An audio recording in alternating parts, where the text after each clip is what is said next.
আজকে অনেকের মুখে শোনা যায় যে ইসলাম নাকি নারীদেরকে মর্যাদা দেয়নি, অথচ এমন কোনো ধর্ম খুঁজে পাওয়া যাবে না যে ইসলামের চেয়ে নারীদেরকে বেশি মর্যাদা দিয়েছে। জাহিলি যুগে নারীদের মর্যাদা দেওয়া হয়নি। ইহুদি খ্রিস্টানরা নারীদের মর্যাদা দেয়নি এবং অমুসলিমরাও নারীদের সাথে ভালো আচরণ করেনি, তাদেরকে মূল্যায়ন করেনি।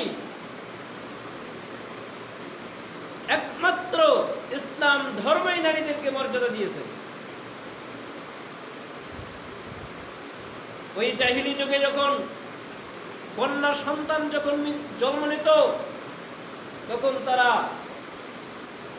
ওই সময়ে ওই কন্যা সন্তানদেরকে তাদের যখন কন্যা সন্তান জন্ম হতো তখন তারা খুবই চিন্তিত হয়ে যেত, তাদের মুখগুলো কালো হয়ে যেত। তারা ভাবতো যে মানুষে কি বলবে। তারা অনেক চিন্তা করে তাদের সন্তান কন্যা সন্তান হলে তারা তাদেরকে মাটিতে পুঁতে দিত। ওই কঠিন সময়ে আল্লাহ রাসূল সাল্লাল্লাহু আলাইহি ওয়াসাল্লাম নারীদের মর্যাদা দিয়েছেন। সেই সময়ে আল্লাহ রাসূল সাল্লাল্লাহু আলাইহি ওয়াসাল্লাম তাদের সুসংবাদ জানিয়ে দিয়েছেন। আনাস রাদিয়াল্লাহু আনহু قال قال رسول الله صلى الله عليه وسلم من على جاريتين حتى تبلغ جاء يوم القيامة أنا وهو هكذا। আনাস ইবনে মালিক রাদিয়াল্লাহু থেকে বর্ণিত, তিনি বলেন যে আল্লাহ রাসূল সাল্লাল্লাহু আলাইহি ওয়াসাল্লাম বলেছেন, মান আলা জারিয়াতাইনি হাত্তা তাবলুগা জা ইয়াউমুল কিয়ামতি, যার দুটি কন্যা সন্তান জন্মগ্রহণ করবে, যে দুটি কন্যা সন্তানের জন্মগ্রহণ হওয়ার পরে তারা তাদের সঙ্গে ভালো আচরণ বজায় রাখবে, তাদেরকে লালন পালন করবে, তাদের লালন পালন করতে যা কিছু প্রয়োজন সেগুলো প্রদান করবে। আল্লাহ রাসূল সাল্লাল্লাহু আলাইহি ওয়াসাল্লাম বলেন, যে দুটি কন্যা সন্তানের লালন পালন করবে সে আমার সাথে এভাবেই থাকবে।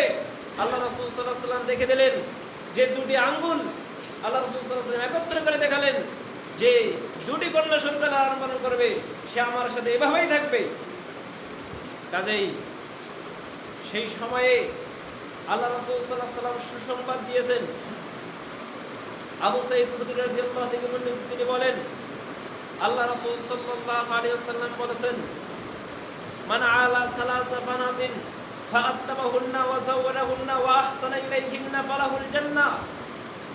আল্লাহ রাসূল সাল্লাল্লাহু আলাইহি ওয়াসাল্লাম বলেন, যার তিনটি কন্যা সন্তান লালন পালন করবে, ফাআত্তাবাহুন্না, শুধু এমনি লালন করবে না এবং তাদেরকে শিষ্টাচার, তাদেরকে আদব কায়দা এগুলো তাদেরকে শিষ্টাচার শিক্ষা দেবে, ওয়া আহসানা ইলাইহিন্না, এবং তাদের সাথে সুন্দর ব্যবহার বজায় রাখবে, ফালাহুল জান্নাহ, সে জান্নাতে প্রবেশ করবে। সুবহানাল্লাহ।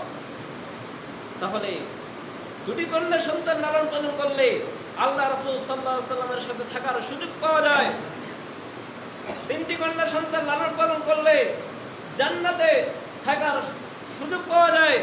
তিনটি কন্যা সন্তান লালন পালন করলে তারা জাহান্নাম থেকে পর্দার আড়াল করে দেবে।